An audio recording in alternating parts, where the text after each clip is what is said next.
Kam kërkuar dhe nisjen e proceduar me njëherë edhe për shpalljen të dëshmoria të dheut. Kemi plot 232 tashmë sot për fat keq efektiv policie, të cilët janë martir të policisë. Nuk duhej ky rast, është një fatkeqësi si për familjen, thash edhe për gjithë shtetin shqiptar.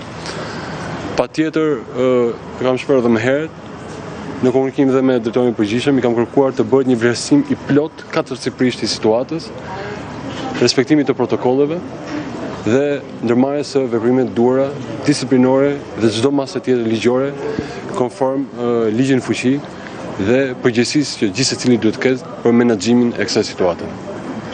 Nga ana tjetër, patjetër jemi pranë edhe familjes së efektivit të plagosur, Edison Adri, me çdo mbështetje të kërkuar dhe të nevojshme. Rada për ju.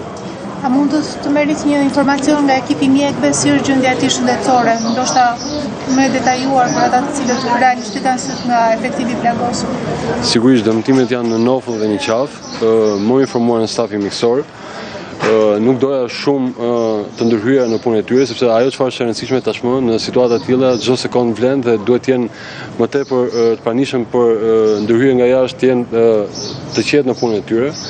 Por po bëjnë të pamundur me gjithë ëndjet, me gjithë dëmtimet që kanë ardhur nga plaga për shkak të armës zjarrit, pra përdorimit të armëve zjarrit në rastin konkret, dhe ajo çfarë është e rëndësishme është që gjendja paraqitet e stabilizuar.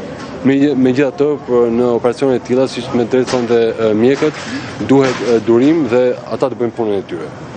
Zoti Lamallari, ngjarje e rëndë që besoj do lë mbrapa dhe përgjithësi tek strukturat vendore, konkretisht ajo e Lezhës, e Kosovës në pjesë.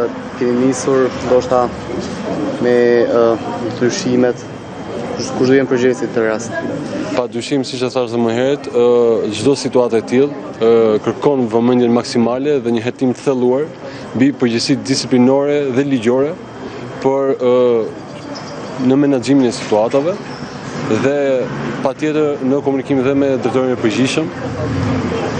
Ju siguroj se një hetim i tillë po vjen. Drejtori i përgjithshëm është nisur tashmë drejt Korçës.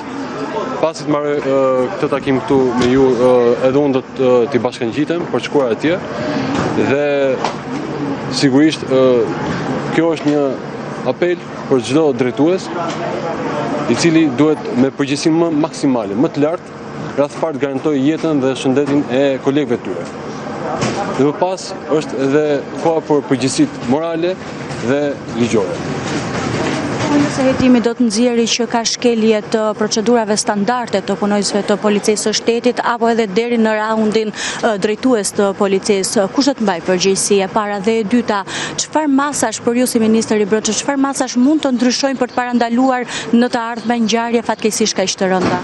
Çfarëdo që të nxjerrë hetimi dhe kushdo që do dalë përgjegjës para këtij hetimi do të mbajë përgjegjësi. Për këtë ju siguroj.